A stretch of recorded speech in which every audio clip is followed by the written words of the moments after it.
Well, this is certainly unique. For those who get disappointed by games finding increasingly bizarre monetization methods, you're in for a treat. But let's get some context first. From May 2019 until today, Azur's Battle UI looks like this. With the new event, the Battle UI has changed and now looks like this. The game is no stranger to UI updates, as prior to May 2019, the game UI was even more different. Normally, this wouldn't mean much. The UI in combat should primarily serve a functional purpose to allow you to defeat the enemies on the other side without obfuscation or confusion. If the game relies on touch prompts, players should have the choice to customize placement as a modest accessibility option. There is one thing I haven't mentioned yet, and that is cosmetic battle UIs. Those haven't been a thing in most games, even free-to-play ones, until now. Because guess what? For the low price of 12 American bucks, you can swap your battle UI to a fancy iridescent theme, or for a truly magnificent 37 bucks, you can get the UI theme and a cool 3060 gems. So of course, I bought the quote-unquote premium pack, which I imagine whoever implemented this wanted people to do. In my region, this came out to £35, barely cheaper than the $40 pack, which gives you more gems. Okay, now that I've made a terrible financial decision, I'm just going to go and buy some skins to the female gems that I have and be right back. Okay, hopefully I atoned for that. To swap between the UIs, you don't go to the settings, no. Instead, you go to your profile, select style, then go to battle UI, and there you can switch styles. So let's see what is different between the UIs.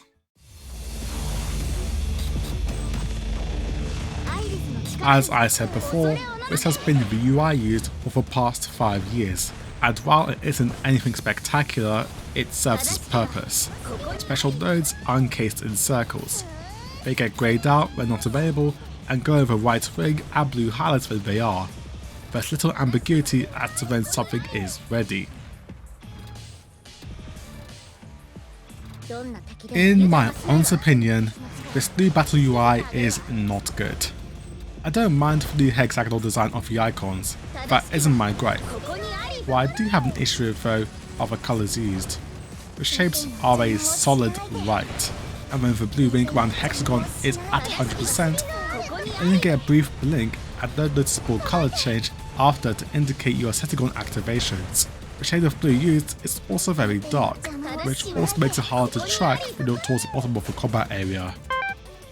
Skill boxes get a new look, which are cool at first, but unfortunately they still struggle with longer skill names in English text. It's probably less of an issue with Mandarin and Japanese, but it's still something I want to point out. Okay, this is the UI I wanted to pay for. Is it any good? Well, yeah, it is a lot better for the new free UI.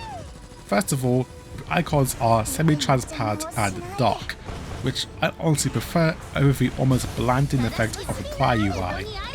Instead of a blue hexagonal line, there's instead several neon lines going around the hexagon, and when it reaches 100%, it pulses and glows brightly, letting you know the node is ready.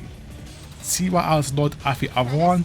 This cosmetic UI manages to be both fancy while not sacrificing legibility in the process.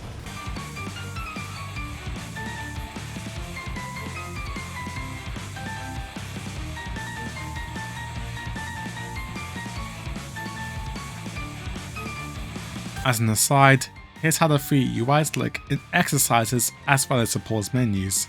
The same issues as before apply to UIs here as well, but since everything in this mode is full auto, it doesn't really matter as much.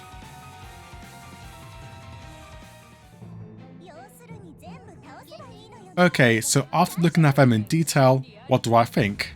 Well, the idea of different battle UIs is novel, but I don't think it was a good idea to have it as another cosmetic option, let alone charging for it. First, let's discuss that price. Even after seeing it for myself, it is unacceptable to charge $12 for a cosmetic that, let's be honest, would be a very minor free community mod if it was any other game. Even if it was at $5, I would have called this a silly monetization method. Instead of charging to change the lackluster UI, they should have put in the effort to make what we already have better.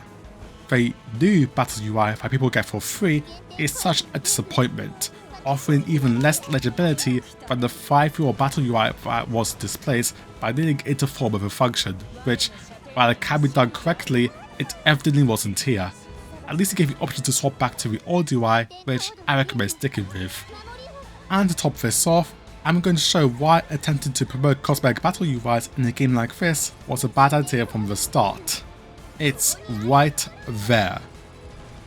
For the past 3 years, players have been given more and more tools to skip and automate the combat process, so much so that you could go possibly hours without input and let the game play itself. If those are the quality of life improvements implemented into the game, why would you make premium overlays that only make a difference if you are actively looking at or controlling the combat? It runs counter to what players are accustomed to when doing their grind and has little effect outside combat, unlike orc skins and, well, skins. Hopefully this reaches the team at Manju eventually. That's it for this video. Please don't buy this. Like and subscribe for more positive videos in the future.